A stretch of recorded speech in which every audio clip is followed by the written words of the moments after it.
दोस्तों नमस्कार। 14 जनवरी को मणिपुर से शुरू हुई राहुल गांधी की भारत जोड़ो यात्रा अब यूपी पहुंच चुकी है। कल राहुल गांधी अपनी यात्रा के 36वें दिन और उत्तर प्रदेश में तीसरे दिन इलाहाबाद में थे, जिसका नाम अब बदल करके प्रयागराज हो चुका है। लेकिन उस प्रयागराज की अपनी जो पहचान है वो उस इलाहाबाद के आनंद भवन से भी है, जो आजादी के आंदोलन में स्वराज भवन बना। मौलाना आजाद से लेकर के मोतीलाल नेहरू ने जिस आनंद भवन को अपना आवास बनाया था, वो आवास कभी स्वाधीनता सेनानियों की आरामगाह बन गया था, जहां पर रणनीतियां बनती थी, जहां चंद्रशेखर आजाद जैसे क्रांतिकारी भी पहुंचे। तो उसी में फिरोज गांधी के साथ पहली मुलाकात कमला नेहरू और इंदिरा गांधी की हुई थी। इंदिरा से वो मोहब्बत का सिलसिला इसी आनंद भवन से होते हुए ऑक्सफोर्ड यूनिवर्सिटी और फिर वापस दिल्ली, इलाहाबाद, शादी, और वहां से वो जो सिलसिला शुरू हुआ वो राजीव और संजय गांधी होते हुए राहुल गांधी, जो संजय गांधी के भतीजे, सोनिया गांधी और राजीव गांधी के बेटे, आज जिस वक्त में हैं, जिस दौर में हैं, लोकतंत्र रसातल तक पहुंच चुका है। संविधान पर खतरा है। धर्मनिरपेक्षता और समाजवाद को खारिज करने के लिए सुप्रीम कोर्ट तक पहल की जा रही है। दलितों, पिछड़ों और आदिवासियों के अधिकारों पर डाका डाला जा रहा है। ऐसे वक्त में राहुल गांधी नेहरू के समझ और अंबेडकर के तेवर के साथ भारत जोड़ो न्याय यात्रा पर है।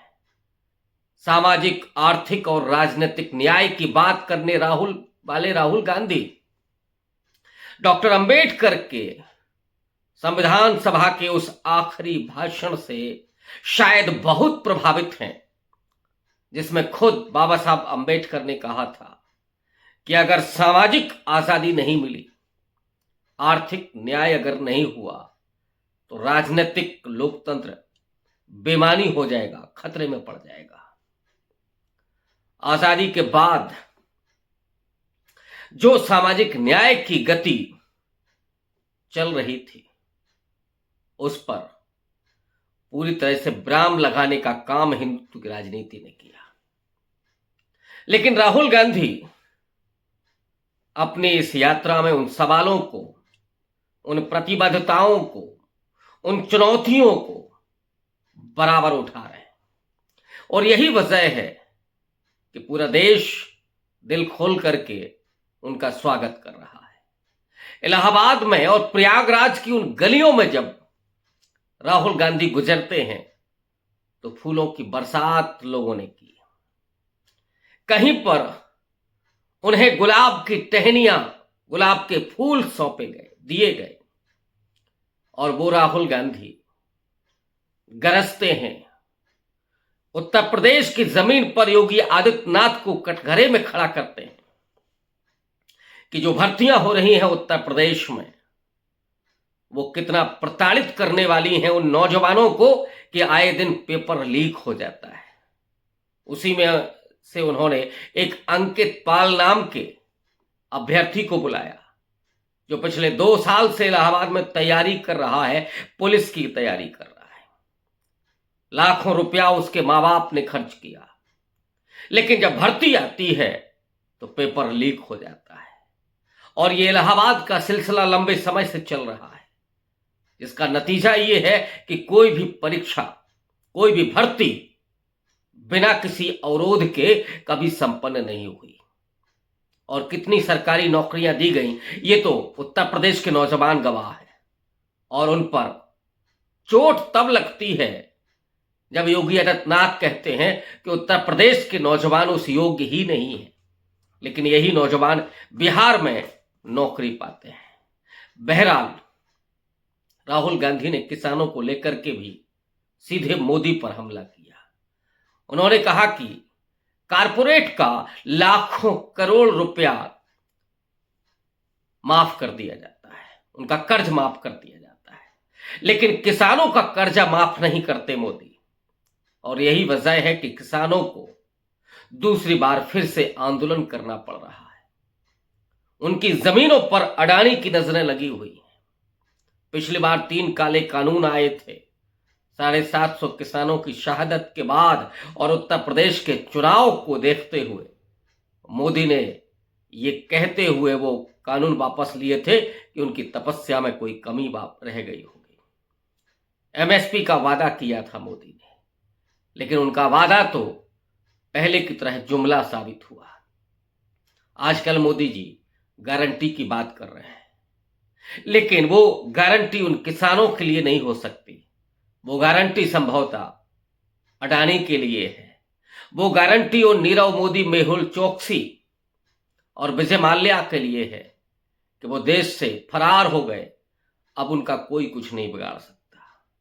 अडानी हजारों करोड़ रुपया पैदा करेंगे, उन्हें पोर्ट मिलेंगे, प्लेटफॉर्म मिलेंगे, बिजली के घर मिलेंगे, लेकिन अडानी पर कोई शिकंजा नहीं कसा जाएगा।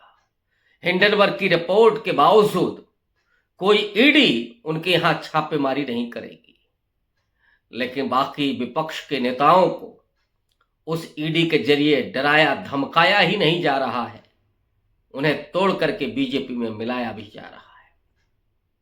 राहुल गांधी ने छात्रों को, नौजवानों को भी संबोधित करते हुए कहा कि आज छात्र संघ के चुनाव बंद कर दिए गए, आपकी शक्ति को सीधे तौर पर छीन लिया गया, खत्म कर दिया गया, और ये चुनौती आपके सामने है। आप जाग जाइए, उठ जाइए और इस सत्ता को उखाड़ फेंकिए।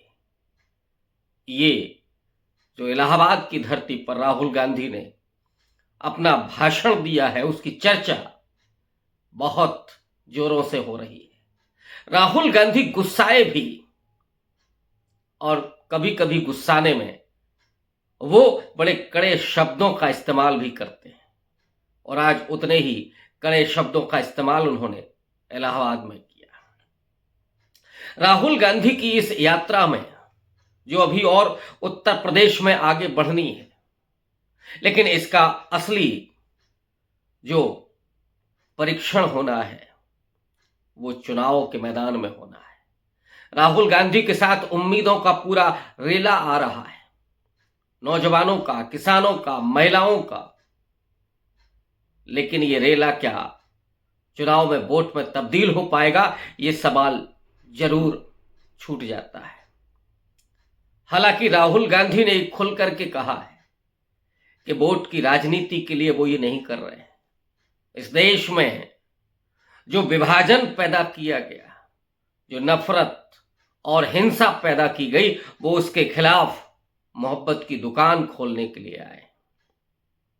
मणिपुर में जो उन महिलाओं के साथ दुर्व्यवहार हुआ, अपमान हुआ, रेप हुआ, मर्डर हुआ और मणिपुर को ही विभाजित कर दिया गया, वहां से लेकर के और महाराष्ट्र की मुंबई तक जाने वाली इस यात्रा में राहुल गांधी इन्हीं तमाम मुद्दों पर लगातार मुखर हो रहे हैं, और इधर उनके तमाम नेताओं को तोड़ा जा रहा है। मिलिंद देवड़ा से लेकर के अशोक चव्हाण होते हुए, और अभी कमलनाथ, मनीष तिवारी जैसे लोग शायद वेटिंग में खड़े हुए हैं। बीजेपी एक ऐसा नैरेटिव खड़ा करना चाहती है कि राहुल गांधी की इस यात्रा के बावजूद कांग्रेस पार्टी कमजोर हो रही है, कांग्रेस पार्टी का भरोसा डगमगा रहा है। लेकिन इस कांग्रेस पार्टी से नरेंद्र मोदी कितने खुद डरे हुए हैं, ये कल जो राष्ट्रीय अधिवेशन दिल्ली में चल रहा था बीजेपी का, उसमें नरेंद्र मोदी का भाषण इस बात का गवाह है, जहां उन्होंने अपने नौजवान कार्यकर्ताओं का आह्वान करते हुए कहा कि कांग्रेस पार्टी का मुकाबला करना है वो चुनौती है। आप समझ सकते हैं कि जिस कांग्रेस के लिए कांग्रेस मुक्त भारत बनाने की बात नरेंद्र मोदी कर रहे थे, उसी कांग्रेस पर लगातार हमला कर रहे हैं, उसके नेताओं को तोड़ रहे हैं और ये भी कह रहे हैं कि कांग्रेस से सावधान रहने की जरूरत है। ये राहुल गांधी की धीरे धीरे वो कांग्रेस बन रही है जो सामाजिक न्याय के सवाल पर खड़ी होगी, जो गॉडसे और सावरकर के विचारों के खिलाफ, विचारों के बरख सीधे तौर पर खड़े होंगे, वो कांग्रेस पार्टी में रुकेंगे। और जो हिंदुत्व का मुकाबला नहीं कर सकते, जो इस देश में सत्ता से सीधे सवाल नहीं कर सकते, सीधे टकराना नहीं चाहते, उनकी कांग्रेस पार्टी में कोई जगह नहीं है। वो जाते हैं तो चले जाएं, उन्हें कोई रोकने वाला नहीं है। ये जो राहुल गांधी का अपना मिशन है, वो शायद उत्तर प्रदेश में भी भविष्य में कांग्रेस पार्टी की बुनियाद को मजबूत करेगा, क्योंकि बहुत सारे ऐसे लीडर हैं जो कांग्रेस पार्टी की तरफ उम्मीद की निगाहों से देख रहे हैं। और जो किसान, नौजवान, दलित, पिछड़ा और आदिवासी है, महिलाएं हैं, जिनके ऊपर अन्याय और अत्याचार हुआ है, ऐसे लोग जो संविधान और लोकतंत्र को बचाए रखना चाहते हैं, वो तो राहुल की तरफ उम्मीद से देख ही रहे हैं। अभी तो लंबी यात्रा है, घना अंधेरा है और चुनाव का मौसम है। देखते हैं कि जनता किसके साथ जाती है। उस सड़क पर कदमताल करने वाले के साथ, राजनीतिक, आर्थिक और सामाजिक न्याय की प्रतिबद्धता दर्शाने वाले के साथ, या फिर जुमले, झूठ और फरेब की राजनीति के साथ, जो सरेआम हिंसा और विभाजन और नफरत की बात करे, या उस राजनीति के साथ।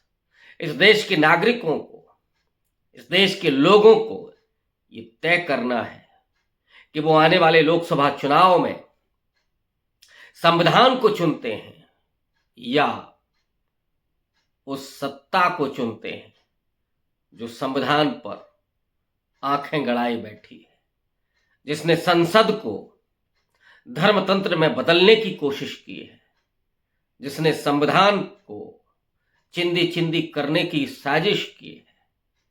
उसे चुनेगी जनता या राहुल गांधी को। शुक्रिया।